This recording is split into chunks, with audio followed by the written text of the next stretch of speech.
Hi, my name is Simon Kim. I'm a CEO at Hashit, the largest crypto VC based out of South Korea. If you didn't know, Korea is a small country. We have only 108 in country size in the world. We have only 27th in population. Our GDP is a lot better, 12th in the world. These days, Korea is famous for three things: kimchi, BTS, and the most important thing, cryptocurrency. If you visit Korea these days, you can hear people talking about the price of Bitcoin and Ethereum everywhere, even on buses, on taxis, in cafes, and even on TV programs, while rest of the countries talking about when cryptocurrency will be mainstream. Korea is already there.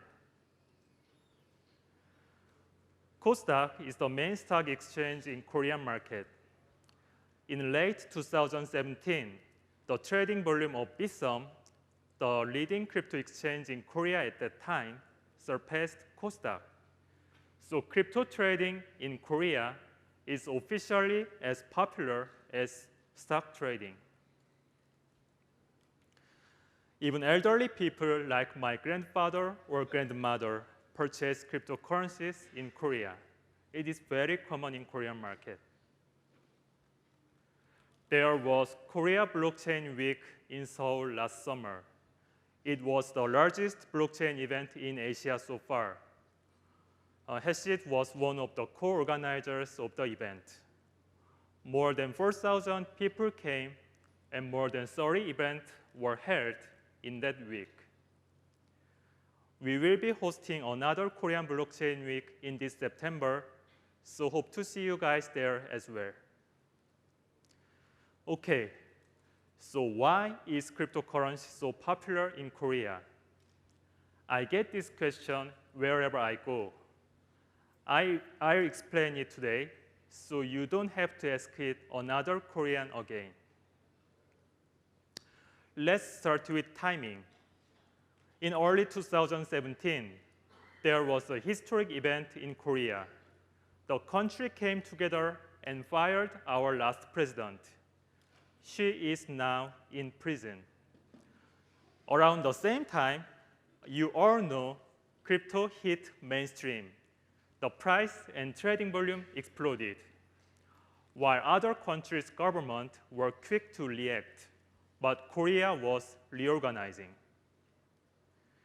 This leads to reason number 2, no taxes and no regulations. Korean investors were free to invest in crypto as much as they wanted, and there were no official taxes and regulations even now. I have many crypto investor friends in Korea and also in the United States. In early 2017, the price of crypto started blowing up. My friends in the United States were only able to buy crypto on Coinbase few thousands of dollars a week. However, around the same time, I was able to buy Ether on Coinon or Bitsum in Korea without a limit. I have another friend in Korea whose dad sold the house and went all in crypto. Now they are very happy. So these kinds of successful stories became quickly popular in Korea and made a huge crypto boom. Korea is one of the most hyper-connected countries in the world. 40% of our entire population lives around one city, Seoul. So if one thing gets popular, it will spread around the whole country in a week. Yes, Koreans are very homogeneous. The sum of population of the top 10 cities of Korea is a bit larger than the top 10 cities of the United States. In this point of view, Korea is a great place for efficient sales. That's one of the reasons why global IT companies choose Korean market as a test bed. Korea is first in App Store revenue. As I mentioned, our GDP is only 12th in the world. This means Koreans pay a lot on digital contents and digital assets. We have the fastest internet connection in the world, and this environment catalyzed the birth of new internet services from late 1990. I'll give you some significant examples. In 1996, NEXUS came out from South Korea. It is the oldest graphic MMORPG game in the world. You all agree that these game items are ancestors of non-fungible tokens. I also used this game when I was in middle school. In 1999, Say Club had the world's first paid avatar services in Korea. Around the same time, outside of South Korea doesn't understand why Koreans paid such things. But these kinds of paid avatars were very popular and very common in Korea. Also in 1999, Cyworld came out. Literally, all young people in South Korea used the service. You can think that it's like an ancestor of Facebook.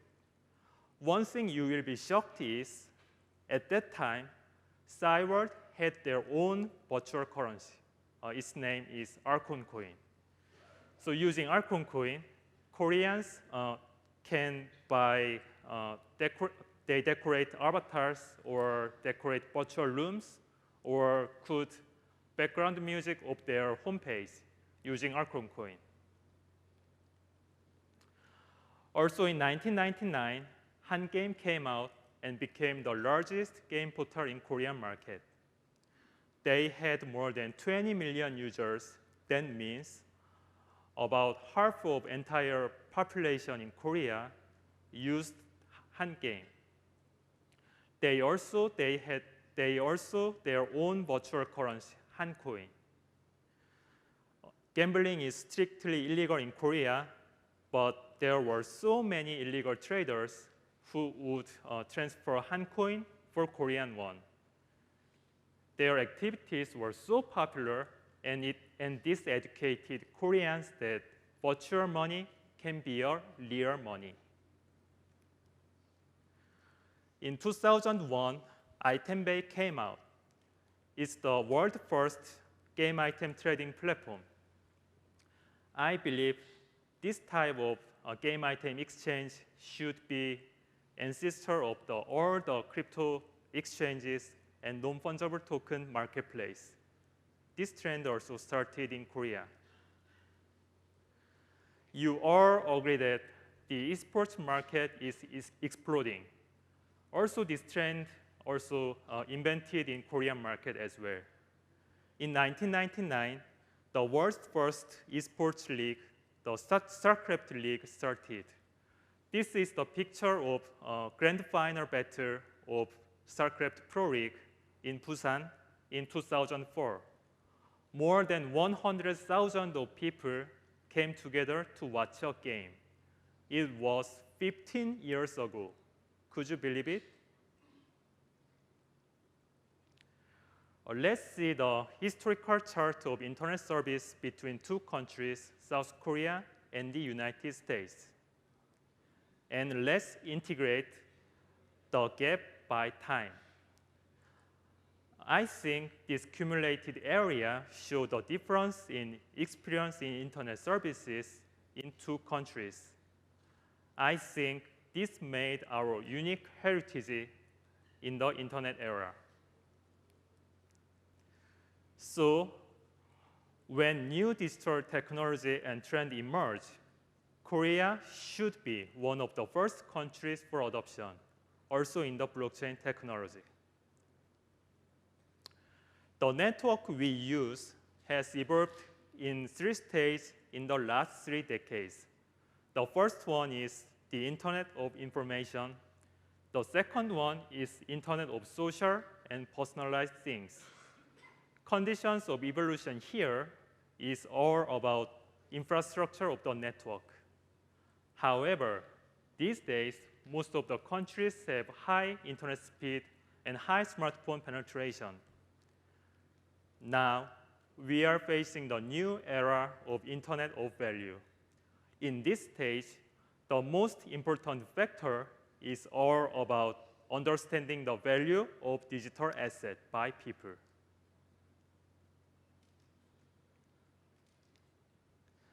This is my framework of evaluating the value of network.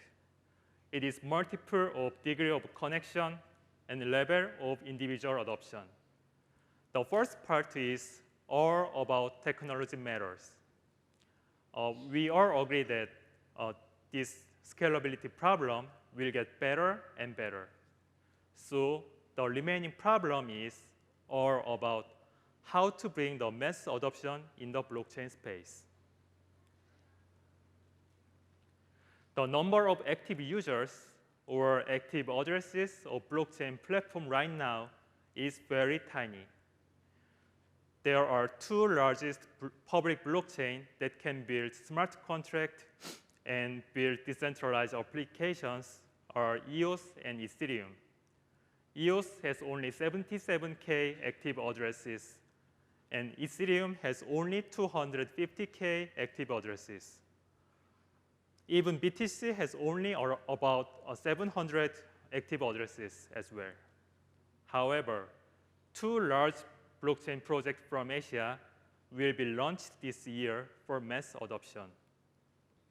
Platon by KakaoTalk and Link by Line. Every single South Korean uses KakaoTalk every day, so they have more than 50 million users in daily basis. Line is a dominant messenger app in Japanese market and also in some countries in Southeast Asia. They have more than 180 million users in daily basis.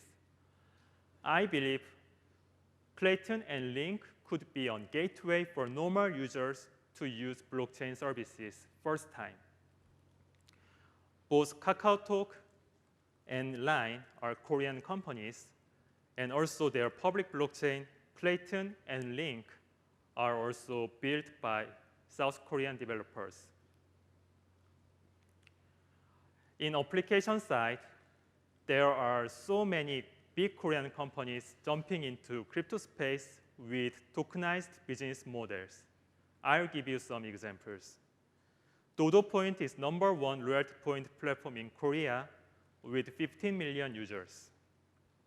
Now they are developing carry protocol to incentivize their users to pay in restaurants and cafes. Watcha is a kind of Korean Netflix.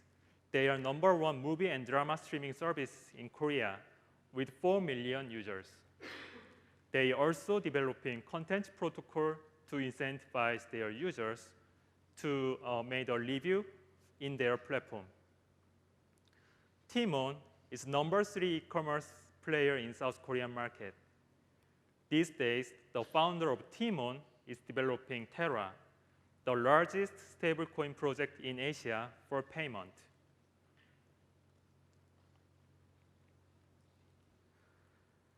The